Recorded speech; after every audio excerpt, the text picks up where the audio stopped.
Hello everyone, welcome to civil वाला daily current affairs. आज है 11 अप्रैल और शुरू करते हैं आज का डिस्कशन। सबसे पहले आज का कोट देख लेते हैं। आज का कोट है, each time a woman stands up for her self without knowing it possibly, without claiming it, she stands for all women. और ये बिल्कुल सही बात है कि जब एक महिला खड़ी होती है, कुछ ऐसा करती है जिससे पहले किया ही नहीं होता है, वो और सभी महिलाओं के लिए एग्जाम्पल हो जाती है। लोग इंस्पायर होते हैं कि ये कर सकती हैं तो मैं भी कर सकती हूँ। ठीक है, ऐसे बहुत सारे एग्जाम्पल हैं। चाहे आप सावित्री बाई फुले को देख लीजिए, फर्स्ट फीमेल टीचर। आपको उनकी स्टोरी भी पता होगी। वो अपने बैग में एक और साड़ी रखती थी। जब वो पढ़ाने जाती थी, लोग उन पे बहुत सारा कीचड़ और ये सब फेंकते थे। सोचिए, इतनी ज़्यादा एम्बैरसमेंट उनके साथ भी उन्होंने, जो भी उनका गोल था कि हमें फीमेल्स को शिक्षित रखना है, हमें औरतों को शिक्षित करना है, उन्होंने वो चीज़ें हावी ही नहीं होने दी। क्या सोसाइटी कर रही है, क्या हो रहा है, उस पर ध्यान ही नहीं दिया। तो जो भी, जब आप फर्स्ट स्टेप उठाते हो ना, और लोग देखते हैं कि अरे इतनी हिम्मत है इस लेडी में कि इतना लोग परेशान कर रहे हैं, तो फिर एक टाइम के बाद लोग भी आपकी हेल्प करने लगते हैं। लोग भी समझ जाते हैं कि बहुत स्ट्रांग पर्सन है, मेंटली तो बहुत स्ट्रांग है, इसको पीछे किया ही नहीं जा सकता। चाहे आप किरण बेदी को देख लीजिए, पहली महिला IPS, Mary Kom, first female boxer, Arunima Sinha, एक विकलांग महिला जो माउंट एवरेस्ट चढ़ गई। कितने सारे एग्जाम्पल हैं आपके पास में। या इंदिरा गांधी, पहली जो है female prime minister in India.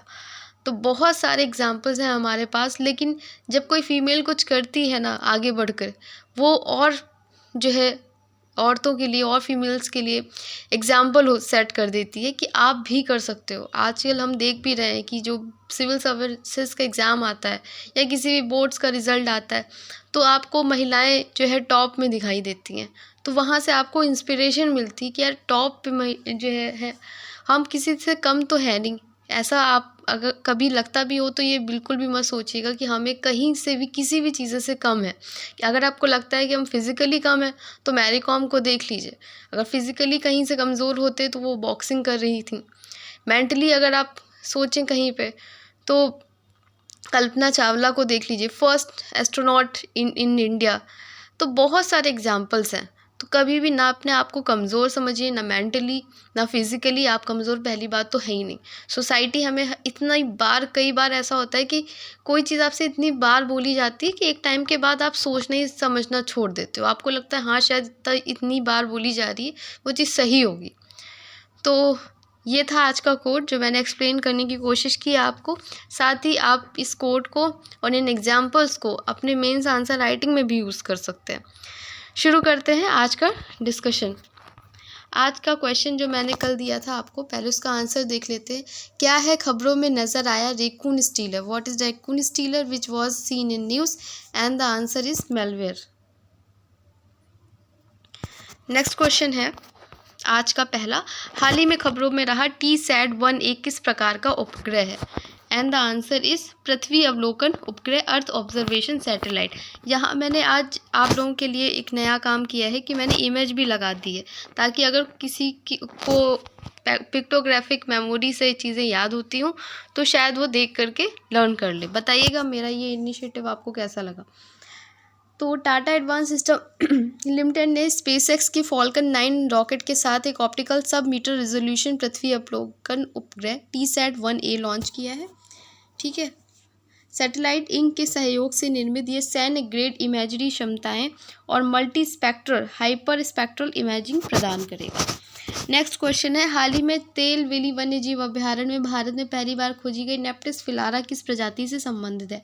नेप्टिस philara recently discovered for the first time in India in Tale Valley wildlife sanctuary belongs to which species? तो यहाँ पे आपको दिख रहा है ये बटरफ्लाई है। और इस तरीके के क्वेश्चंस आपने प्रीवियस ईयर लगाए होंगे तो आपको पता होगा कि फिश और बटरफ्लाई ये तो बहुत ही यूपीएससी पूछती है आपसे, और कमिंग यूपीएससी में हो सकता है ये क्वेश्चन आपको मिल भी सकता है। ठीक है, तो आप एक बार देख लीजिएगा, इमेज देख लीजिएगा तो आपको याद हो जाएगा। नेप्टिस फिलारा एक दुर्लभ तितली प्रजाति जिसे लंबी धारी नाविक के रूप में जाना जाता है, हाल ही में भारत के तेलवेली वन्यजीव अभ्यारण्य में खोजी गई है। पहले यह पूर्वी एशिया में पाया जाता था। इसमें दांतेदार पंख होते हैं जो ऊपर गहरे भूरे काले और नीचे पीले भूरे रंग के होते हैं। निम्फालिडे परिवार का हिस्सा है। ये सदाबहार जंगलों और चट्टानी नदियों जैसे आवासों में पनपता है और भारत की जैव विविधता में एक महत्वपूर्ण वृद्धि का भी प्रतीक है। तो ये इम्पॉर्टेंट है, ठीक है। तो आप नेप्टिस फिलारा को एक बार देख लीजिएगा। नेक्स्ट क्वेश्चन है 16वें वित्त आयोग के पूर्णकालिक सदस्य के रूप में किसके नियुक्त किया गया है? Who has been appointed as the full time member for of the 16 finance commission. तो आप कमेंट सेक्शन में बताइएगा कि आर्टिकल कौन सा होता है फाइनेंस कमीशन का। और अपॉइंटमेंट हुई है मनोज पांडा की, ठीक है। यहाँ पे आप इनकी इमेज देख सकते हैं। केंद्र सरकार ने इंस्टीट्यूट ऑफ इकोनॉमिक ग्रोथ के पूर्व निदेशक मनोज पांडा को 16वां वित्त आयोग चल रहा है का पूर्णकालिक सदस्य नियुक्त किया है। अब तक आयोग में केवल 3 पूर्णकालिक सदस्य थे। केंद्र ने 31 दिसंबर 2023 को 16वें वित्त आयोग का गठन किया था और वित्त आयोग के अध्यक्ष अलग से पूछे जा सकते कौन है? अरविंद पनगड़िया हैं। नेक्स्ट क्वेश्चन है हमारा, आयरलैंड के नए प्रधानमंत्री के रूप में किसने शपथ ली है? Who has been elected as the prime minister of Iceland? And the answer is Simon Harris. इनकी यहाँ इमेज आप देख सकते हैं। आयरिश संसद ने साइमन हैरिस को देश का नया सबसे युवा प्रधानमंत्री चुना है। इससे पहले भारतीय मूल के लियो वाराडकर थे, ठीक है। ये तो इम्पोर्टेंट हो गए थे, लेकिन अब जो है साइमन हैरिस हो गए। इन्होंने ये पूछ सकते हैं किस भारतीय मूल के व्यक्ति को रिप्लेस किया था, तो आप याद रखिएगा लियो वाराडकर थे। ने प्रधानमंत्री पद से इस्तीफा दे दिया था। 29 साल की उम्र में 2016 में स्वास्थ्य मंत्री और 2020 में उच्च शिक्षा मंत्री नियुक्त किया गया। साइमन हैरिस सबसे युवा पीएम बन गए देश के, तो आप ये भी याद रखिएगा, ठीक है। और ये इस तरीके की जो नियुक्ति होती है वो यूपीपी से ज़्यादा पूछता है। नेक्स्ट क्वेश्चन, किस मिशन के लिए इसरो टीम को प्रतिष्ठित जॉन एल जैक स्वीगर जूनियर से सम्मानित किया गया है? And the answer is Chandrayaan 3 mission. Chandrayaan 3 से रिलेटेड कहीं भी कोई न्यूज़ हो तो आप जो है इसको सुनते रहिए, पढ़ते रहिए और कहीं नोट्स भी बना लीजिए, आपके पेपर में आ सकता है, ठीक है। मेंस में लिख सकते हैं आप। भारत की चंद्रयान 3 मिशन टीम को हाल ही में प्रतिष्ठित अंतरिक्ष विद्वान जॉन एल जैक स्वीगर जूनियर पुरस्कार 2024 से सम्मानित किया है। इस पुरस्कार का नाम नासा द्वारा जॉन एल के सम्मान में रखा गया है। इसका नाम जैक स्वीगर जूनियर के नाम पर रखा गया है जिन्होंने अपोलो 13 मिशन पर उड़ान भरी थी। तो यूपीपीएससी यूपीएससी दोनों के लिए इंपॉर्टेंट क्वेश्चन है ये। नेक्स्ट क्वेश्चन पे आते हैं, जिला निर्वाचन प्रबंधन योजना के संबंध में निम्नलिखित कथनों पर विचार कीजिए, क्योंकि इस समय वही इलेक्शन का टाइम है। तो इस तरीके के क्वेश्चन अगर आपको दिखते हैं तो आप एक बार आपसे पूछे जा सकते हैं यूपीएससी में स्पेशली ज़्यादा।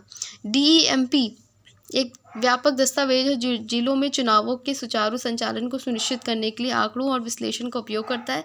डीईएमपी को मतदान की संभावित तिथि से कम से कम 8 माह पहले तैयार किया जा सकता है। तो इसका आंसर है केवल एक। एक्सप्लेनेशन देख लेते हैं।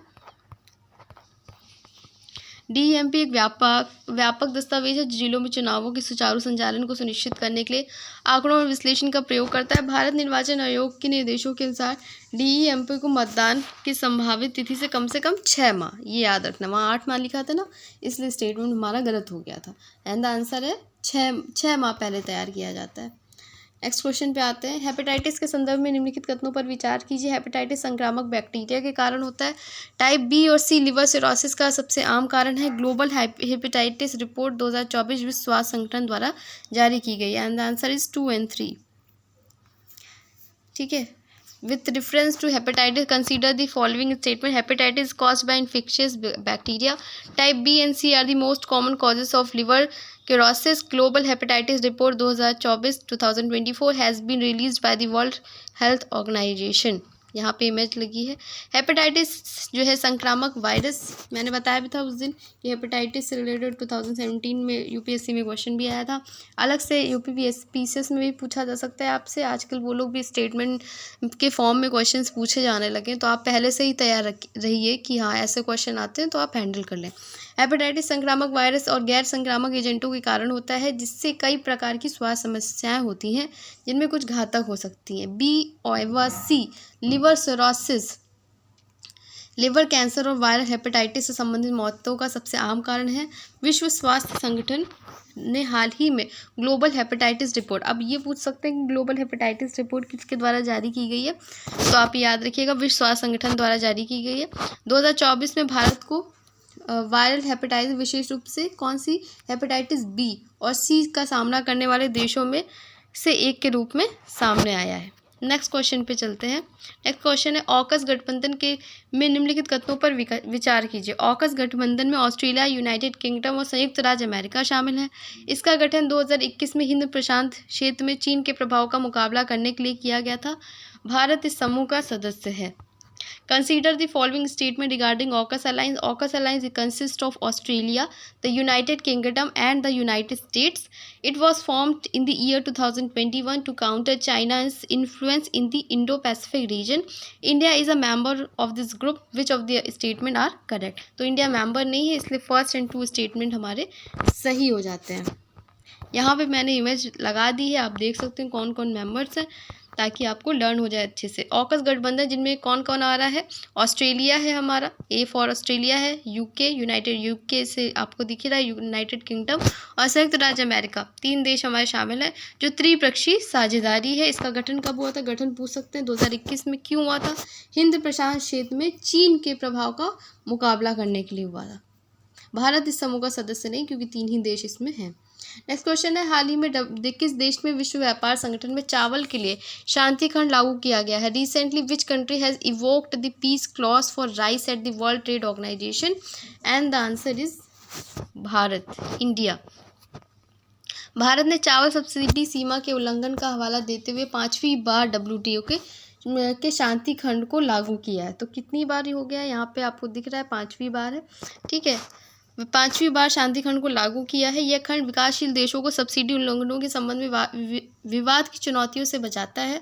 वैश्विक व्यापार मानदंड ये तय करते हैं कि 1986 टू 1988 के संदर्भ में मूल्य आधार पर सब्सिडी उत्पादन मूल्य के 10% से कितने % से अधिक नहीं होना चाहिए, 10% से।